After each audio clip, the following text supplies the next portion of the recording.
안녕하세요. "어떤 일로 연락 주셨을까요?"에 대한 변협 등록 가사법 형사법 전문 변호사 지재훈 변호사입니다.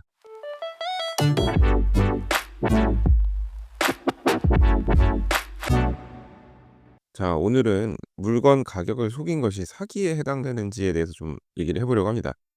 중고거래 사이트 같은 데 보다 보면 "원래 이 가격인데 싸게 팝니다." 뭐 이런 글을 볼 수 있죠.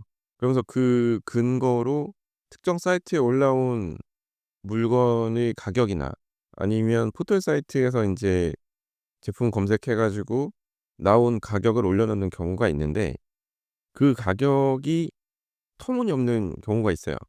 근데 잘 모르고 "이걸 샀다."라고 했을 때 이걸 사기죄로 고소할 수 있는지, 이 부분에 대해서 한번 얘기를 해 보려고 합니다. 일단 너무나도 대놓고 하면 사기에 해당될 여지가 있다고 생각을 해요. 그러니까 속이는 것도 좀 적당히 해야 되는데, 진짜 티나게 그 물건의 원래 가격이 그게 아닌데 뻥튀기 된 가격을 올려놓고 "이 물건의 정가가 이런데 내가 사정이 있어서 싸게 팝니다." 이런 식으로 해서 중고 거래를 하는 경우에는 이거는 사기죄가 성립될 수 있다고 생각을 해요. 근데 이제 주의하셔야 될 것은 비싸게 팔았다고 해서 무조건 사기죄가 성립되지는 않는다는 겁니다. 판례는 이렇게 보고 있어요. 일반적으로 매매 거래에서 매수인은 목적물을 염가로 구입할 것을 희망하고, 매도인은 목적물을 고가로 처분하기를 희망하는 이해 상반의 지위에 있으며, 각자가 자신의 지식과 경험을 이용하여 최대한으로 자신의 이익을 도모할 것으로 예상되기 때문에 당사자 일방이 알고 있는 정보를 상대방에게 사실대로 고지하여야 할 신의칙상의 의무가 인정된다고 볼 만한 특별한 사정이 없는 한, 매수인이 목적물의 시가를 묵비하여 매도인에게 고지하지 아니하거나 혹은 시가보다 낮은 가액을 시가라고 고지하였다 하더라도 상대방의 의사결정에 불법적인 간섭을 하였다고 볼 수 없으므로 불법 행위가 성립한다고 볼 수 없다. 아, 내용이 좀 기네요. 이제 정리하자면 결국에는 물건을 팔고 싶은 사람은 비싸게 팔고 싶을 것이고, 사고 싶은 사람은 싸게 사고 싶을 테니까 그 과정에 있어서 어느 정도의 그 협상 과정에서 시가를 좀 세게 부릴 수 있다는 것이죠. 매수하려는 사람 입장에서는 이거 가치가 이거밖에 안 된다고 좀 낮게 주장할 수 있는 거고, 그러니까 어느 정도 일정의 흥정은 허용이 된다는 겁니다.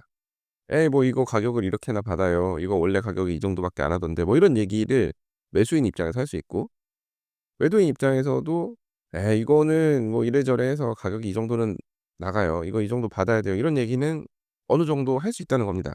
근데 인제 제가 처음 말씀드린 사례는 조금 다르죠. 이거는 명백하게 그 물건의 시가가 어느 정도 확인됨에도 불구하고 이상한, 그러니까 어디 구석에 있는 그 시세를 가져와서 그거를 속여서 파는 거는 사기가 성립할 수 있죠. 물론 이거를 인제 매수인 입장에서도 한번 알아봐야 된다는 판단을 할 수도 있죠. 그러니까 상대방이 얘기하는 시가를 곧이곧대로 믿을 것이 아니라 매수인도 한번 인터넷에서 찾아보고 그 가격의 터무니없음을 알 수 있었다면 이제 이게 사기인지 아닌지에 대해서 좀 다툼의 여지가 있을 것이라고 생각을 합니다. 이제 거래에 앞서서 두 사람 사이에 어떤 대화가 나누어졌는지 뭐 이런 것도 살펴보게 될 텐데요. 이제 "이 가격이 맞나요?"라고 물어봤을 때 파는 쪽에서 인터넷에서 이 정도 가격은 합니다."라고 얘기를 했으면, 근데 이제 인터넷에서 일반적으로 찾을 수 있는 가격과 다르다면 이거는 조금 기망했다고 볼 여지가 있죠. 왜 가끔 인터넷에서 쇼핑하시다 보면 '아니 누가 이걸 이 가격에 산다고 이렇게 대놓고 올려놨을까?' 의심이 드는 물건들을 보셨을 겁니다. 근데 그게 사실 팔려고 올려놓은 게 아니라 진짜 그 페이지에서 물건이 팔릴 것을 의도하고 올려놓은 것이 아니고, 남한테 원래 "이거 이 가격에 팔린다."라는 거를 보여주기 위해서 만들어 놓은 페이지일 가능성이 높습니다. 그러니까 인제 인터넷에서 "이 가격에 팔려요."라고 보여주기 위해서 가격을 뻥튀기해서 어딘가에 올려놓고 그걸 그대로 스샷을 찍어서 그거보다 낮은 가격에 다른 곳에 파는 거죠. 제가 말씀드리는 거는 인제 이 정도로 티 나게 작업을 해야 사기죄 성립이 가능하다는 겁니다. 그러니까 교묘하게 이렇게 속이면 사기죄가 성립할 수 있고, 그냥 진짜 좀 비싼 가격 받고 싶어 가지고 네이버 쇼핑 같은 데서 검색을 했는데 조금 높게 뜬 가격, 그런 거를 보여주는 것만 가지고는 또 사기죄가 성립이 되기가 어렵겠죠.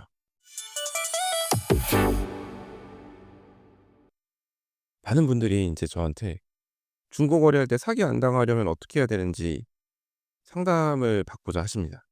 근데 이제 제가 그런 일반적인 상담은 좀 해 드리기가 어려워서 양해를 드리고 거절하는데, 사실 얘기하다 보면 한도 끝도 없죠.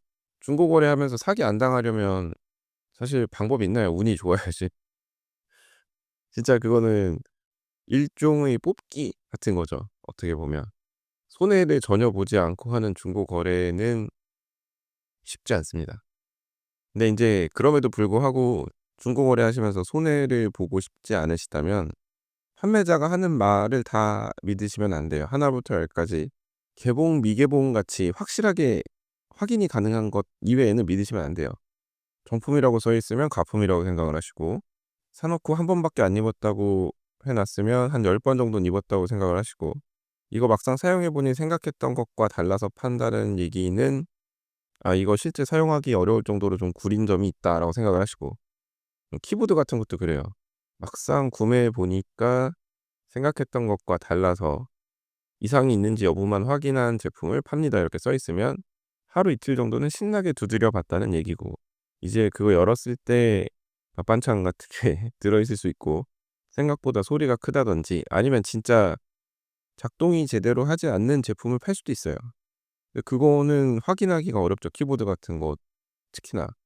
만난 자리에서 연결해서 두드려 볼 것도 아니고, 집에 와서 연결했는데 키보드 키 한두 개가 안 먹는다 이랬을 때 판매자한테 연락하면 판매자가 "아니다. 내가 팔 때는 문제 없었다. 집에 가는 길에 뭐 흘리거나 한 거 아니냐." 이런 식으로 나올 수 있거든요.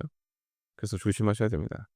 진짜 비닐 포장이 되어 있는 것도 사실은 만들려면 만들 수 있으니까 주의를 하셔야 돼요. 물론 인제 그런 것까지 속이면 바로 사기죄로 고소하면 되긴 한데, 사기죄로 고소해서 얻는 게 사실, 이미 그 정도로 사기칠 사람이면 쉽게 돈을 돌려주지 않을 거고 돈 돌려줄 능력도 없을 수 있어요. 아무튼 또 이렇게 인제 중고 거래하지 말란 얘기를 제가 하고 있는데, 오늘 얘기는 뭐 비단 중고 거래에만 해당되는 얘기는 아니고요. 부동산 거래 같은 거 할 때 특히 인제 시골 땅 뭐 이런 거 제대로 확인 안 해 보고 사는 경우가 종종 있거든요. 그러니까 인제 바람잡이 말만 믿고 덥석 구매를 한다든지, 이게 인제 시세만 속였으면 그래도 괜찮은데 속은 쓰리지만 괜찮을 수 있어요. 근데 이제 주변에 그런 법적인 제한, 그러니까 이 토지가 어떤 구역에 걸려 있어 가지고 매도인이 마음대로 토지 사용을 못 하게 되니까 토지를 팔려고 하는 건데, 마치 매도인이 어떤 사정이 있었던 것처럼 해서 급하게 토지를 판다는 식으로 한다든지, 매도인이 급매로 내놓는 거라서 가격이 이렇다, 이런 식으로 얘기를 하는 경우에는 또 따져볼 부분이 있죠. 근데 이제 대부분은 매수인이 제대로 알아보지 못한 걸로 끝나긴 해요. 왜냐하면 토지 같은 거는 한두 푼도 아니고 이거는 매도인도 어느 정도 찾아볼 의무가 있죠.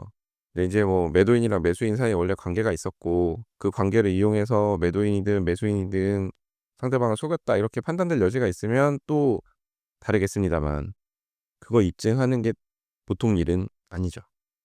제가 말씀드리고자 하는 거는, 이 계약이라는 거는 각자 스스로의 판단과 책임 아래 체결하는 것입니다. 이미 돈 다 주고받고 물건까지 받은 다음에 시세를 알게 되었는데 '당했다.'라고 생각해도 늦습니다. 물론 이해합니다. 한치의 의심도 없이 거래했는데 그게 손해로 이어지면 좀 속상하죠.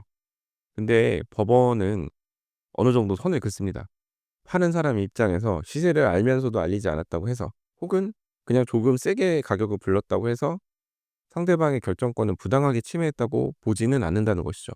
그러니까 거래할 때 상대방을 제발 믿지 마세요. 상대방이 어떤 얘기를 하든 그 정보에만 의존해서는 안 됩니다.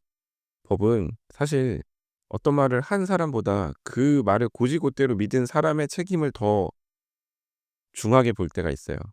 법이 뭐 이러냐 하실 수 있는데, 이제 이런 거에 한번 당해 보시면, 뭐 당하시라는 얘기가 아니라 당해 보시면 제가 어떤 말을 하는지 체감하게 되실 겁니다. 아무튼 여러분이 더 안전하고 현명한 거래를 하시라고 제가 이렇게 말씀을 드려 봤습니다. 자, 오늘 제가 준비한 얘기는 여기까지이고요. 오늘도 끝까지 들어주셔서 감사합니다. 자, 다음 에피소드에서는 더 흥미롭고 유익하고 현실적인 그런 법률 이야기로 찾아뵙도록 하겠습니다. 이상 대한변협등록 가사법 형사법 전문 변호사 지태훈 변호사였습니다. 감사합니다.